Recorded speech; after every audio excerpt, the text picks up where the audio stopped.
আসসালামু আলাইকুম। আজ 14 সেপ্টেম্বর 2025 রোববার শুরু করছে চেঞ্জ টিভি প্রতিদিনের গল্প অনুষ্ঠান। দর্শক, আপনাদের সঙ্গে আছি আমি আমিরুল মোমিনিন মানিক। শুরুতেই সংবাদ শিরোনাম। ইলিয়াসের অভিমান ভাঙলেন সাদিক কায়েম, গোপন ঘটনা কি? জাকসু, ভিপি, জিএস, এজিএস এর পরিচয় বৃত্তান্ত কি? আওয়ামী লীগের নেতারা জামাতে যোগ দিচ্ছে, অভিযোগ রিজভী। দর্শক, শুনলেন শিরোনাম, এবার বিস্তারিত। জাকসুর ভিপি সাদেক কায়েমকে নিয়ে নিজের অভিমান প্রকাশ করলেন প্রবাসী সাংবাদিক ইলিয়াস হুসাইন। এক ভিডিওতে তিনি বলেন, সাদেক কায়েমের পক্ষে শেষ দিন পর্যন্ত অবস্থান নিয়েছিলাম। নির্বাচনটা শেষ হবার আজ 4-5 দিন হল। সাদেক কায়েম এখন পর্যন্ত 1 মিনিট সময়ও পায়নি আমার সঙ্গে কথা বলার জন্য। এখন ভিডিওটি দেখার পর অনেকেই হয়তো তাকে বলবে যে 1 মিনিটের জন্য কথা বলতে পারতে। সাদেক কায়েম যেই জায়গায় আছে সেই জায়গায় আরও ভালো কাজ করুক, আমি কোনো না কোনোভাবে সহায়তাই করে যাব। কিন্তু এই পৃথিবীতে যতদিন সে বেঁচে থাকুক আমার সঙ্গে তার কোনো কথা হবে না। আমি বিশাল প্রভাবশালী কেউ নই, কিন্তু আমার দরজা তার জন্য সারা জীবনের জন্য বন্ধ।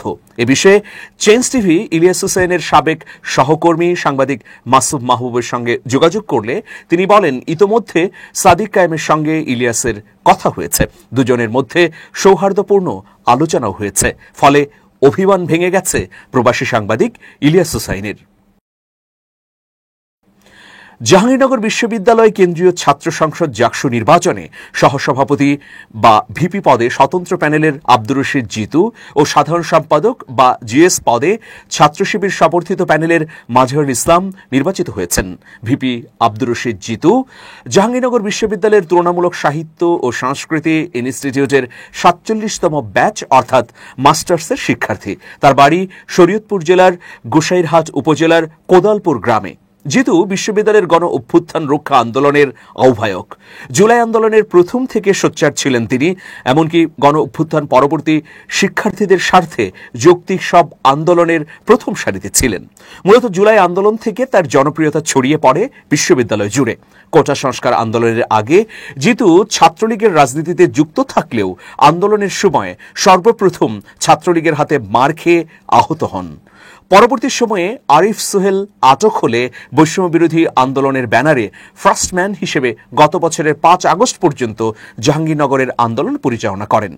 গত বছর আগস্টে সরকার পতনের 2 মাস পর সমন্বয়কদের অপারগতা, ক্ষমতা কেন্দ্রীভূতকরণ, জনসম্পৃক্ততার অভাব, দোষী ও স্বৈরাচারের দোসরদের বিচারের আওতায় আনার ক্ষেত্রে অনীহা ও বৈষম্য বিরোধী আন্দোলনের মূল স্পিরিটকে ধারণ করতে অক্ষমতার অভিযোগ এনে 17 জন সমন্বয়ককে নিয়ে বৈষম্য বিরোধী আন্দোলনের ব্যানার থেকে পদত্যাগ করেন আব্দুর রশিদ জিতু। পরে বৈষম্য বিরোধী আন্দোলনের সমন্বয়ক পদ থেকে পদত্যাগ করে গণ অভ্যুত্থান রক্ষা আন্দোলন নামে প্ল্যাটফর্মের সূচনা করেন। এই প্ল্যাটফর্ম থেকে ক্যাম্পাসের বিভিন্ন কর্মসূচিতে নেতৃত্ব দিতেন তিনি। জিএস মাজহারুল ইসলাম। মাজহারুল ইসলাম জাহাঙ্গীরনগর বিশ্ববিদ্যালয়ের ইংরেজি বিভাগের 48তম ব্যাচ অর্থাৎ মাস্টার্সের শিক্ষার্থী। তিনি লক্ষ্মীপুরের রামগতি উপজেলার চর আলেকজান্ডার এলাকার বাসিন্দা এবং ইসলামী ব্যাংক কর্মকর্তা আমিরুল ইসলাম মঞ্জুর বড় ছেলে। মাজহারুল 2016 সালে নোয়াখালী জেলা স্কুল থেকে বিজ্ঞান বিভাগে এসএসসি, ঢাকার সরকারি বিজ্ঞান কলেজ থেকে এইচএসসি সম্পন্ন করেন। পরে জাহাঙ্গীরনগর বিশ্ববিদ্যালয়ে ইংরেজি বিভাগে ভর্তি হন। পড়ালেখার পাশাপাশি সে অনেক ধরনের সামাজিক সংগঠনের সঙ্গে জড়িত। এছাড়া মাজহারুল ইসলাম জাহাঙ্গীরনগর বিশ্ববিদ্যালয়ের শাখা ছাত্র শিবিরের অফিস ও প্রচার সম্পাদক পদে দায়িত্ব পালন করছেন। এছাড়া আলোচিত জুলাই যোদ্ধা ঢাকা কলেজের শিক্ষার্থী হাসনাতুল ইসলাম ফাইয়াজের বড় ভাই জিএস এই মাজহারুল ইসলাম। এজিএস ছাত্রী বিষয়ক পদে আয়েশা সিদ্দিকা মেঘলা, যিনি জাহাঙ্গীরনগর বিশ্ববিদ্যালয়ের দর্শন বিভাগের 48তম ব্যাচের মাস্টার্সের শিক্ষার্থী। তিনি রাজধানীর মিরপুরের বাসিন্দা। ছাত্র শিবির সমর্থিত প্যানেল থেকে এজিএস নির্বাচিত হয়েছেন মেঘলা। মণিপুর স্কুল অ্যান্ড কলেজ থেকে স্কুল জীবন শুরু হয় তার। পরে হলিক্রস কলেজে ভর্তি হয়ে কৃতিত্বের সঙ্গে উচ্চ মাধ্যমিক পাশ করে জাহাঙ্গীরনগর বিশ্ববিদ্যালয়ের দর্শন বিভাগে ভর্তি হন মেঘলা। আয়েশা সিদ্দিকা মেঘলা জাহাঙ্গীরনগর বিশ্ববিদ্যালয় প্রেস ক্লাবের সাবেক সহসভাপতি ছিলেন। এছাড়া তিনি ধর্ষণ বিরোধী মঞ্চের সদস্য। নবনির্বাচিত এজিএস মেঘলা যুগান্তর স্বজন সমাবেশের সাধারণ সম্পাদকের দায়িত্ব পালন করছেন। এজিএস পুরুষ পদে শিবির থেকে নির্বাচিত হয়েছেন ফেরদৌস আল হাসান, যিনি জাহাঙ্গীরনগর বিশ্ববিদ্যালয়ের প্রত্নতত্ত্ব বিভাগের মাস্টার্সের শিক্ষার্থী। তার বাড়ি পিরোজপুরের সদর উপজেলায়। ছাত্র শিবির সমর্থিত প্যানেল থেকে এজিএস নির্বাচিত হয়েছেন তিনি। ফেরদৌস শিক্ষা জীবন শুরু করেন গ্রামের কিন্ডারগার্টেন স্কুলে। স্কুল শেষ করে পিরোজপুর সরকারি উচ্চ বিদ্যালয় হাই স্কুল থেকে কৃতিত্বের সঙ্গে এসএসসি পাশ করেন। তারপর সরকারি সোহরাওয়ার্দী কলেজ থেকে এইচএসসি পাশের পর ভর্তি হন জাহাঙ্গীরনগর বিশ্ববিদ্যালয়ে। বর্তমানে তিনি প্রত্নতত্ত্ব বিভাগের ৪৯তম ব্যাচের স্নাতকোত্তর পর্বের ছাত্র। গ্রামে থাকাকালীন সাধারণ ছাত্রদের অধিকার নিয়ে সোচ্চার ও বিভিন্ন সমাজসেবামূলক ক্লাবের সঙ্গে যুক্ত ছিলেন ফেরদৌস। পিরোজপুর জেলার রক্তদাতাদের নিয়ে প্রতিষ্ঠিত হওয়া রক্ত কণায়ের প্রতিষ্ঠাতা সদস্য ছিলেন। এছাড়া রেড ক্রিসেন্টের সদস্য। কলেজ জীবনে স্টুডেন্টস ওয়েলফেয়ার অ্যাসোসিয়েশনের মাধ্যমে রোহিঙ্গা ও বর্ণাঢ্যদের জন্য ত্রাণ সংগ্রহ সহ গরিবের জন্য শীতবস্ত্র বিতরণ সহ নানা সেবামূলক কাজ করেছেন তিনি। বিশ্ববিদ্যালয় জীবনের শুরু থেকেই তিনি বিভিন্ন অন্যায়, অপশাসন ও অপরাজনীতির বিরুদ্ধে লড়াই করে যাচ্ছেন। ছিলেন জুলাইয়ের অভ্যুত্থানের সম্মুখ সারির একজন যোদ্ধা। একাডেমিক ফলাফলে সিজিপিএ ৩.70 পেয়ে স্নাতক ডিগ্রি অর্জন করেছেন। গবেষণা সহকারী হিসেবে কাজ করেছেন প্রত্নতত্ত্ব গবেষণা সংস্থা ঐতিহ্য অন্বেষণে। অংশগ্রহণ করেছেন লিডারশিপ ও স্কিল ডেভেলপমেন্ট বিষয়ক অনেকগুলো দেশি বিদেশি সেমিনার ও সিম্পোজিয়ামে। বিশ্ববিদ্যালয় জীবনে দীর্ঘদিন কাজ করেছেন বাঁধনে। নিজে রক্ত দিয়ে ও সংগ্রহ করে কয়েকবার হয়েছেন বাঁধনের বর্ষসেরা রক্তদাতা ও সংগ্রাহক। এছাড়া আন্তর্জাতিক সেবামূলক সামাজিক সাংস্কৃতিক সংগঠন রোভার স্কাউটের সঙ্গেও জড়িত। 2024-25 সেশনে জাহাঙ্গীরনগর বিশ্ববিদ্যালয়ের রোভার স্কাউট গ্রুপকে সামনে থেকে নেতৃত্ব দিয়েছেন। দায়িত্ব পালন করেছেন সভাপতি ও সিনিয়র রোভার ম্যাচ হিসেবে। 2022-23 সেশনে ফিজিক্যালি চ্যালেঞ্জড ডেভেলপমেন্ট ফাউন্ডেশন জাবিয়ের কোষাধ্যক্ষ ও আইটি সেক্রেটারির দায়িত্ব পালন করেছেন। সাংগঠনিক সম্পাদক হিসেবে দায়িত্ব পালন করেছেন এক্সপ্লোরার জাবিতে। প্রথম বর্ষ থেকেই যুক্ত ছিলেন ট্রান্সপারেন্সি ইন্টারন্যাশনাল বাংলাদেশ টিআইবি এর ইএস গ্রুপের সঙ্গে। এছাড়া ক্যাম্পাসের লিও ক্লাব সহ সামাজিক নানা সংগঠনে দায়িত্ব পালন করেছেন। সদস্য পদ লাভ করেছেন ICOM আন্তর্জাতিক জাদুঘর পরিষদ বাংলাদেশের। অনিয়ম ও জালিয়াতির মাধ্যমে বিশ্ববিদ্যালয় কর্তৃপক্ষ জাকসু ও ডাকসু নির্বাচনে একটি নির্দিষ্ট সংগঠনকে বিজয়ী করেছে বলে মন্তব্য করেছেন বিএনপির সিনিয়র যুগ্ম মহাসচিব রুহুল কবির রিজভী আহমেদ। রোববার দুপুরে রাজধানীর কাকরাইলের ডিপ্লোমা ইঞ্জিনিয়ার্স ইনস্টিটিউটে ডিইবির অভিষেক অনুষ্ঠানে তিনি এ মন্তব্য করেন। রিজভী বলেন, সরকারের কিছু প্রভাবশালী ব্যক্তির সহযোগিতায় ঢাকা বিশ্ববিদ্যালয়ের উপাচার্য উদ্দেশ্যমূলকভাবে একচেটিয়া ফলাফল প্রকাশ করেছেন। জাকসুর ব্যালট পেপার একটি রাজনৈতিক দলের ঘনিষ্ঠ প্রতিষ্ঠানে ছাপানোর বিষয়টি নিয়েও তিনি প্রশ্ন তোলেন। তিনি আরও দাবি করেন, বিভিন্ন এলাকায় নির্যাতনের সঙ্গে জড়িত আওয়ামী লীগের নেতাকর্মীরা এখন জামাত ইসলামীতে যোগ দিচ্ছে। একই সঙ্গে জাতীয়তাবাদী শক্তিকে দমন করতে গভীর নীল নকশা বাস্তবায়নের আশঙ্কাও প্রকাশ করেন তিনি। রিজভী বলেন, দেশে যেভাবে একটি বিশেষ শক্তির উত্থান ঘটছে তা গণতন্ত্র এবং ধর্মপ্রিয় জনগণের জন্য হুমকিস্বরূপ। সরকারের একটি বড় অংশই জামাতকে পৃষ্ঠপোষকতা করছে বলেও মন্তব্য করেন তিনি। রাজশাহী বিশ্ববিদ্যালয়ে কেন্দ্রীয় ছাত্র সংসদ রাকসু, হল সংসদ ও সিনেটে ছাত্র প্রতিনিধি নির্বাচনে প্রার্থীদের দাবির মুখে ব্যালট নম্বর নির্ধারণ সংক্রান্ত নীতিমালা সংশোধন করেছে নির্বাচন কমিশন। পরিবর্তিত সিদ্ধান্ত অনুযায়ী প্রতিটি পদের বিপরীতে লটারির মাধ্যমে ব্যালট নম্বর নির্ধারণ করা হবে। নির্বাচন কমিশনের এক জরুরি সভায় এ সিদ্ধান্ত নেওয়া হয়। নতুন নীতিমালা অনুযায়ী রোববার বিকেলে বিশ্ববিদ্যালয়ের সিনেট ভবনে লটারির মাধ্যমে কেন্দ্রীয় সংসদ ও সিনেটে ছাত্র প্রতিনিধি নির্বাচনের ব্যালট নম্বর বরাদ্দ দেওয়া হয়। শনিবার রাতে নির্বাচন কমিশনের প্রধান রিটার্নিং কর্মকর্তা অধ্যাপক শেতাউর রহমান স্বাক্ষরিত বিজ্ঞপ্তিতে সিনেট ভবনের সকল প্রার্থীকে উপস্থিত থাকতে বলা হয়। এর আগে শনিবার কয়েকটি প্যানেল ও স্বতন্ত্র প্রার্থীরা নির্বাচন কমিশনে গিয়ে ব্যালট নম্বর বরাদ্দ পদ্ধতি নিয়ে আপত্তি জানান। পরে রাতে নির্বাচন কমিশনের জরুরি সভায় নীতিমালা সংশোধনের সিদ্ধান্ত নেওয়া হয়। নির্বাচন কমিশনের পূর্বের নীতিমালার 6(4) ধারা অনুযায়ী বলা হয়েছিল যে প্রার্থীদের তালিকা প্যানেল আকারে জমা হলে লটারির মাধ্যমে প্যানেলের ক্রমধারা নির্ধারিত হবে।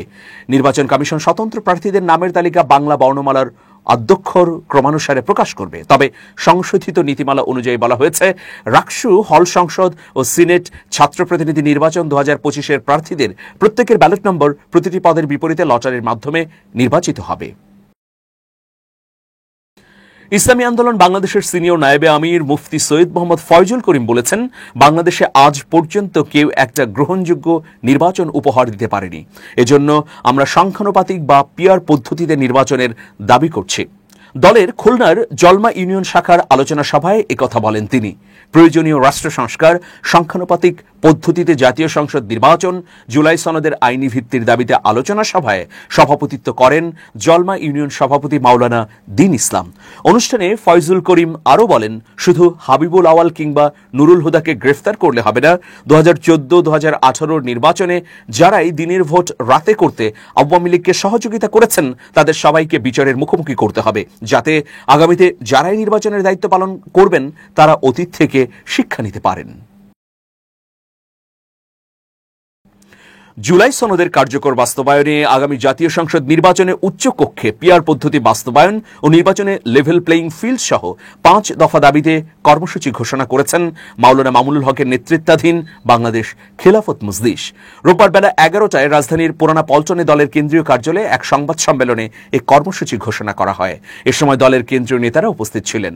লিখিত বক্তব্যে মাওলানা মামুনুল হক বলেন, আজকের সংবাদ সম্মেলনে অন্তর্বর্তীকালীন সরকারের উদ্দেশ্যে আমরা 5 দফা দাবি জানাতে চাই।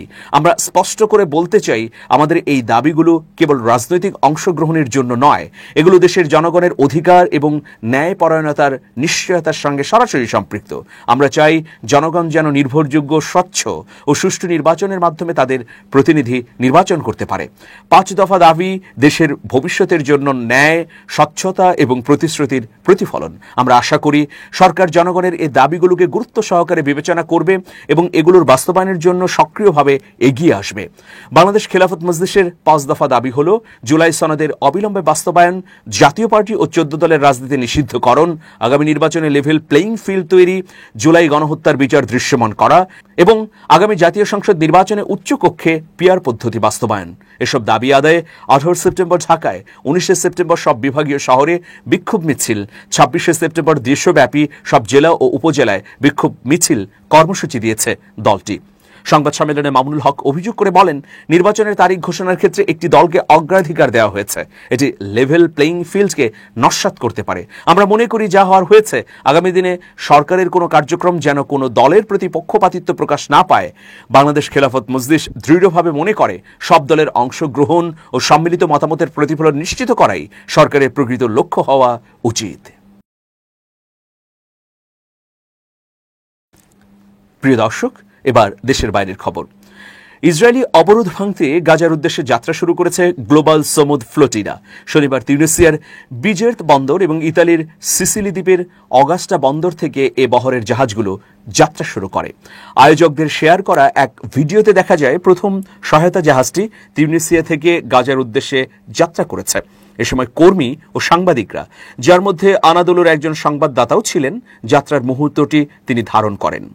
ইতালির বহরে 18টি নৌযান সপ্তাহব্যাপী প্রস্তুতি শেষে শনিবার অগাস্টা বন্দর থেকে রওনা হয়। আয়োজকদের বরাতে বলা হয়, এগুলো তিউনিসিয়া থেকে ছাড়তে যাওয়া অন্য জাহাজগুলোর সঙ্গে আগামী সপ্তাহে সমুদ্রে মিলিত হবে। এর মধ্যে বার্সেলোনা থেকে ছাড়ার পরবর্তী বহরও থাকবে। আনাদোলুর প্রতিবেদনে বলা হয়েছে, ইতালির প্রধান বিরোধী দল ডেমোক্রেটিক পার্টির এমপি আর্তুরো স্কোত্তো ও ইউরোপীয় সংসদ সদস্য আনালিসা কোরাজো সহ বেশ কয়েকজন রাজনৈতিক ব্যক্তিত্ব এই যাত্রায় অংশ নিয়েছেন। আয়োজকদের তথ্য অনুযায়ী রোববার তিউনিসিয়া ও গ্রিস থেকেও আরও কিছু নৌযান গাজার উদ্দেশ্যে রওনা হয়েছে। সেগুলো আন্তর্জাতিক জলসীমায় মিলিত হয়ে গাজার পথে সবচেয়ে বড় নৌ মিশনে পরিণত হবে। প্রায় 50টি জাহাজ নিয়ে গঠিত এই ফ্লোটিলায় 45টিরও বেশি দেশের 500 থেকে 700 কর্মী অংশ নিয়েছেন। তাদের মধ্যে আছেন শিল্পী, এমপি ও রাজনৈতিক ব্যক্তিত্বরা। আয়োজকরা জানান, ফ্লোটিলার মূল উদ্দেশ্য হল ইসরায়েলের অবৈধ অবরোধকে চ্যালেঞ্জ করা এবং গাজায় মানবিক করিডোর খুলে দেওয়া, যেখানে চলমান অবরোধ ও ত্রাণ বন্ধ থাকায় দুর্ভিক্ষ পরিস্থিতি তৈরি হয়েছে। গাজায় ইসরায়েলি সেনাবাহিনীর অব্যাহত আগ্রাসনে 2023 সালের অক্টোবর থেকে এখন পর্যন্ত 64,800-রও বেশি ফিলিস্তিনি নিহত হয়েছেন। ভয়াবহ এই সামরিক অভিযান গাজার অবকাঠামো ধ্বংস করে দিয়েছে এবং অঞ্চলটিকে দুর্ভিক্ষের মুখে ঠেলে দিয়েছে। গত নভেম্বরে আন্তর্জাতিক অপরাধ ট্রাইব্যুনাল ইসরায়েলের প্রধানমন্ত্রী বেনিয়ামিন নেতানিয়াহু ও সাবেক প্রতিরক্ষা মন্ত্রী ইয়াভ গ্যালান্টের বিরুদ্ধে গাজায় যুদ্ধাপরাধ ও মানবতা বিরোধী অপরাধের অভিযোগে গ্রেফতারি পরোয়ানা জারি করে। এছাড়া গাজায় চালানো ইসরায়েলের যুদ্ধকে গণহত্যা হিসেবে অভিযুক্ত করে আন্তর্জাতিক বিচার আদালতে মামলাও চলছে। প্রিয় দর্শক, শেষ করছি প্রতিদিনের গল্প অনুষ্ঠান। changetv.press বাংলাদেশের ইউটিউব জার্নালিজমের অগ্রদূত। দর্শক, ভিজিট করুন এর ওয়েবসাইট www.changetv.press, youtube.com/changetvpress এবং সাবস্ক্রাইব করুন চ্যানেলটি। নিয়মিত লাইক, কমেন্ট ও শেয়ার করে আপডেট রাখুন নিজেকে। ভালো থাকুন, নিরাপদে থাকুন, শুভেচ্ছা নিরন্তর। changetv.press, এক ফোঁটা হলুদ নেই।